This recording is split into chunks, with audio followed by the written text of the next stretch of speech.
Next, can we please invite Ms. Dana Ladek, Chief of Mission of the International Organization of Migration.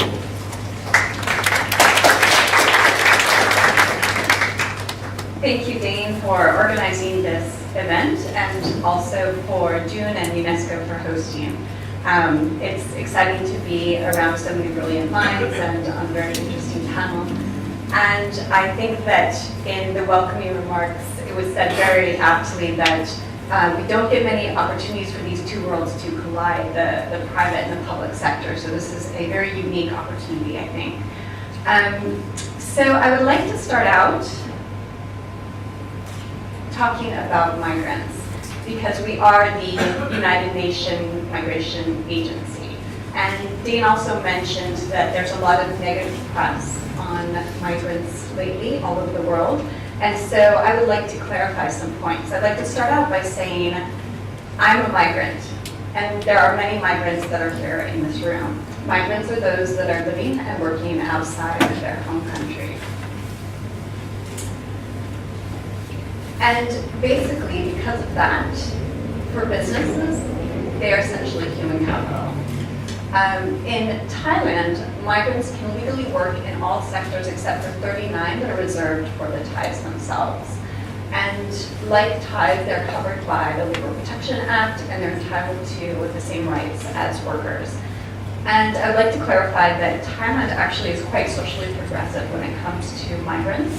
They have access to education, so migrant children have access to education, and they have access to universal health care. And Thailand is actually a leader in the region when it comes to those two aspects. And so if treated well, migrants can be a competitive advantage. We need to focus on that. They are willing to work hard in difficult jobs that mostly Thais do not want to take, and these are in areas such as construction and agriculture, in manufacturing, domestic work, hospitality. So they are needed in this country. And I will talk more about that shortly.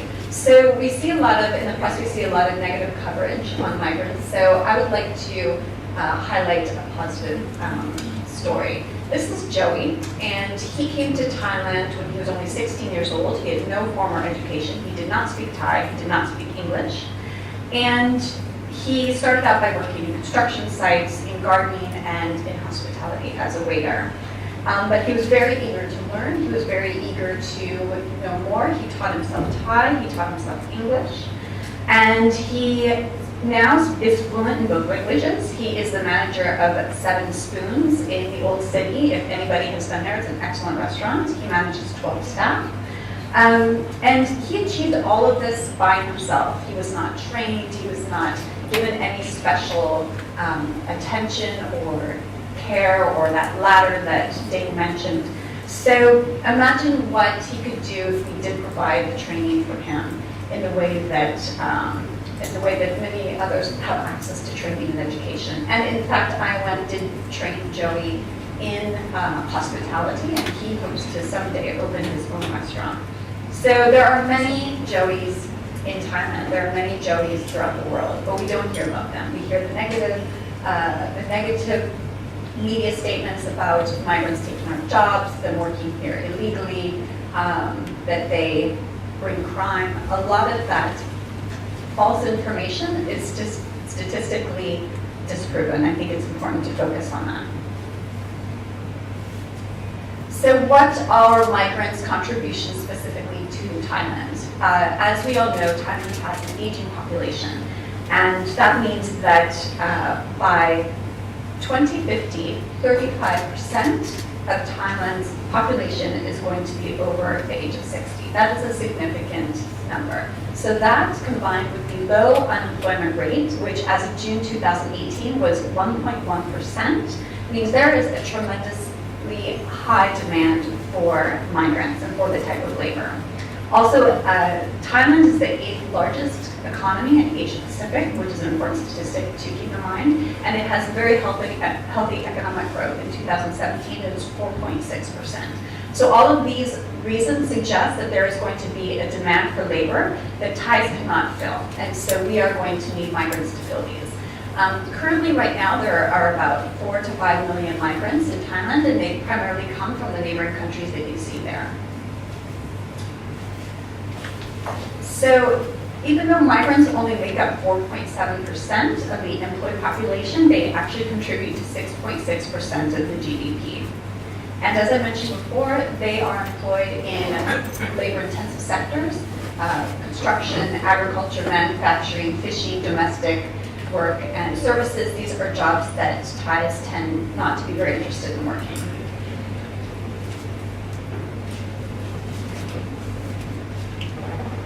So also, let's remember that migrants complement the work that Thais are doing. For example, in the fishing sector, those that are working on the fishing vessels are actually supporting the captains, the boat manufacturing, those companies that are taking the produce that is captured in the seas and then selling it abroad over to the Thai consumer market. So migrants are actually part of this whole supply chain that we see that has a global reach, not just to Thailand. Okay, so now I would like to talk a bit about IOM. I think there are people in this room who've never heard of IOM, the International Organization for Migration.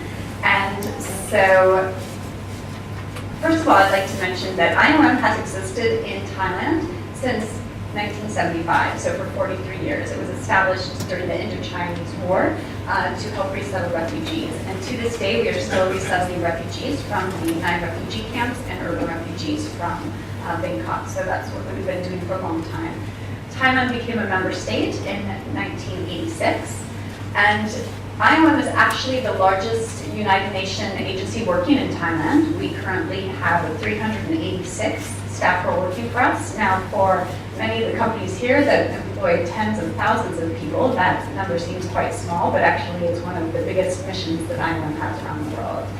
We have 35 projects that we're implementing, and everything from counter trafficking to helping migrant children get access to education, to labor migration, and some other projects that I'll be mentioning soon.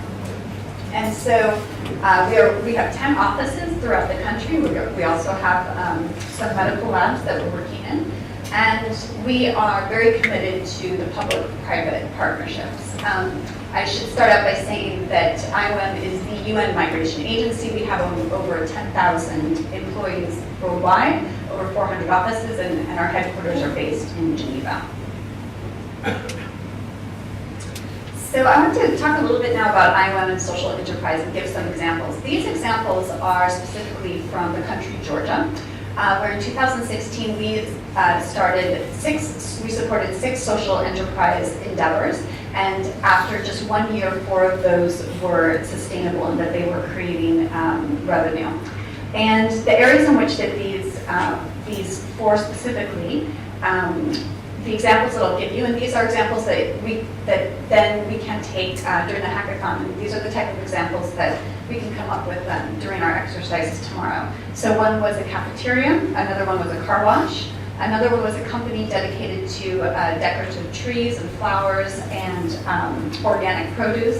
And then the 4th one that remained sustainable for the long term was making wooden toys out of organic material and other souvenirs. And in fact, then the government of Georgia, with this one company, decided to do sole sourcing, so there didn't have to be a competitive bid process if somebody wanted to source from this particular company. And so in the case of these 4 social enterprise, what happened is that they were rehabilitating former drug users through their work. So it's simultaneously in parallel with the drug rehabilitation. These individuals were also working for these companies, for these NGOs, these social enterprises. So 140 beneficiaries were employed in total, and it ended up being this is a very successful example of those that were fully sustainable and profitable after just 1 year. And in fact, even mid-year, they were already much ahead of what was anticipated for their success.